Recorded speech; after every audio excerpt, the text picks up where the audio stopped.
The Tales of Beedle the Bard.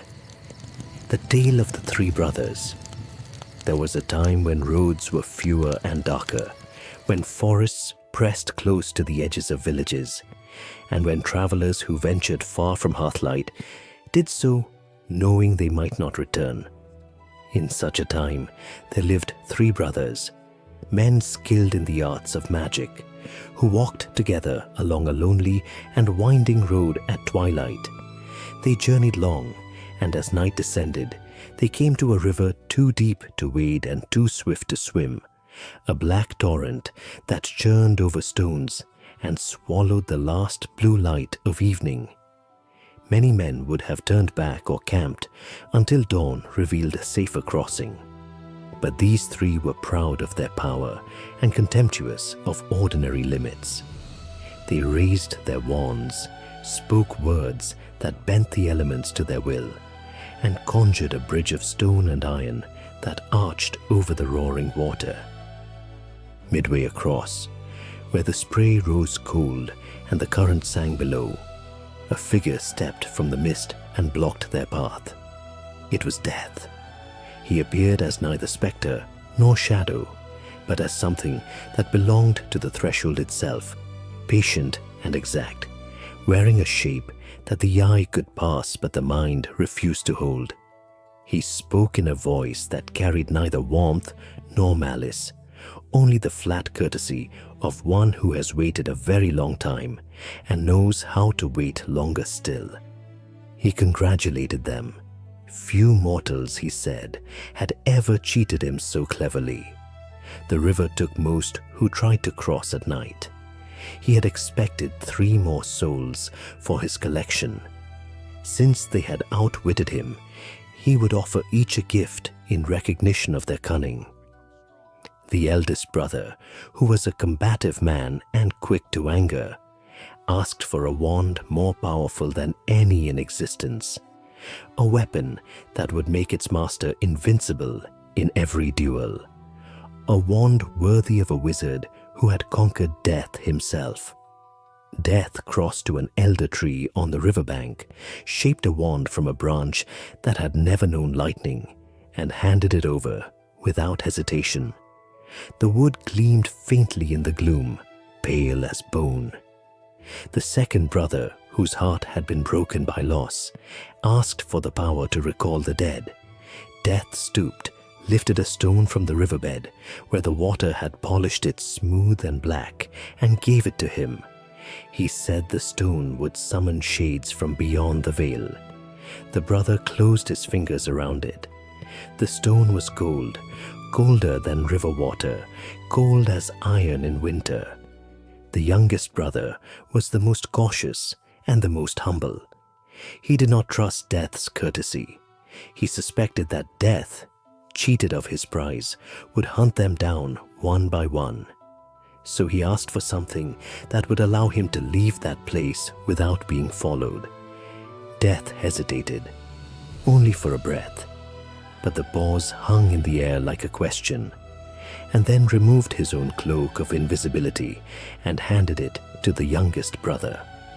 The fabric was lighter than mist, darker than shadow, and when the brother wrapped it around his shoulders, he vanished as though he had never stood there at all. Death stepped aside. The 3 brothers crossed the remainder of the bridge and walked on into the night. They spoke little. Each man's hand rested on his gift, and each mind turned inward toward the private shape of his desire. The eldest brother traveled onward for a week, alone, until he reached a distant village where he had once quarreled with a fellow wizard over some long-forgotten insult. He found an inn, drank ale by the fire, and when the crowd gathered, he drew the elder wand from his robes and spoke of its power. He challenged his old enemy to a duel, met him in the square at dawn, and struck him down with a single curse. The defeated wizard fell without a sound. The eldest brother laughed loud and long, and returned to the inn to drink more and boast more. He told anyone who would listen that he now possessed a wand no force on earth could overcome, that he had bested death itself, that his name would be sung in every land. That night, drunk on ale and glory, he slept in a rented room with the wand beneath his pillow. Another wizard, who had sat silent in the corner of the tavern and listened to every word, crept up the narrow stair, slipped through the door, and slit the eldest brother's throat while he dreamed of conquest. The thief took the wand, pale and cold in the moonlight, and vanished into the darkness. So death claimed the eldest brother, not by force, but by the sharp edge of envy his own boasting had whetted. The second brother returned to his own home, a stone cottage at the edge of a forest where he had once lived with the woman he loved. She had died young, taken by fever in the spring, and he had never recovered from the wound of her absence. Now, alone in the house where her voice had once filled the rooms, he turned the resurrection stone 3 times in his hand. The air grew colder, the candle flame bent low, and she appeared. She stood in the center of the room, pale and translucent, neither fully present nor entirely gone. Her eyes met his, and in them he saw something that was not quite recognition. She did not speak. When he reached for her, his hand passed through her shoulder like smoke. She was there, and yet she was not. She was the shape of his beloved, but not the substance. She was a memory given form, a longing made visible, and the longer he looked at her, the more unbearable the gap between presence and absence became. He spoke to her every night. He told her he was sorry. He told her he had missed her. He begged her to stay. But she remained silent, a shade caught between 2 worlds, belonging fully to neither. The room grew colder, the candle burned lower, and slowly the truth settled over him like frost. He had not brought her back. He had only summoned a shadow, a cruel echo of what had been, and in doing so, he had condemned himself to live in a house haunted not by her ghost, but by the weight of his own refusal to let her rest.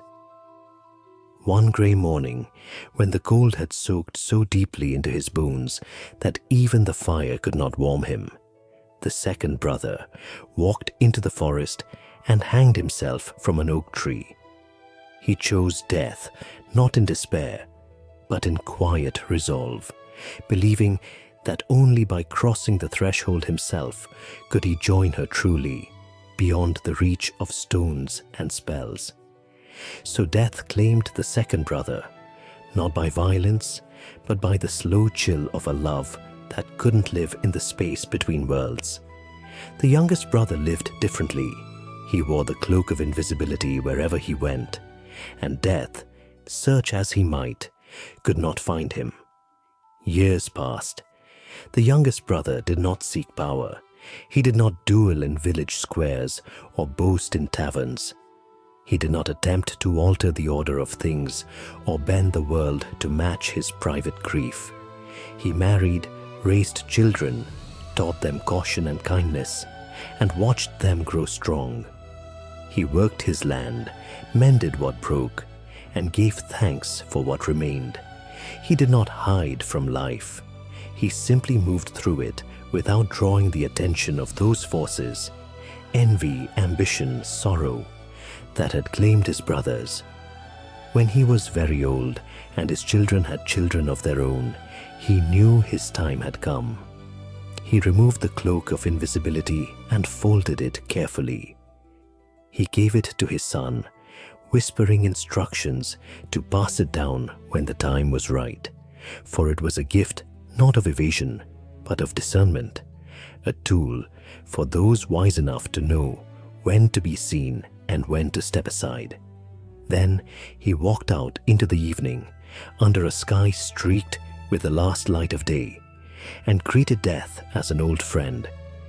They left together, equals at last, and the youngest brother departed this life as he had lived it, with quiet grace, neither conqueror nor victim, but a companion to the inevitable. The tale, as it has been told by firelight and candle flame across generations, does not end with a pronouncement. It ends with a question the listener must answer alone. The three brothers were given the same choice, dressed in different forms, to seize, to retrieve, or to accept. The eldest chose power and fed the hunger that power breeds. The second chose memory and drowned in the cold space where longing meets impossibility. The youngest chose neither mastery nor retrieval.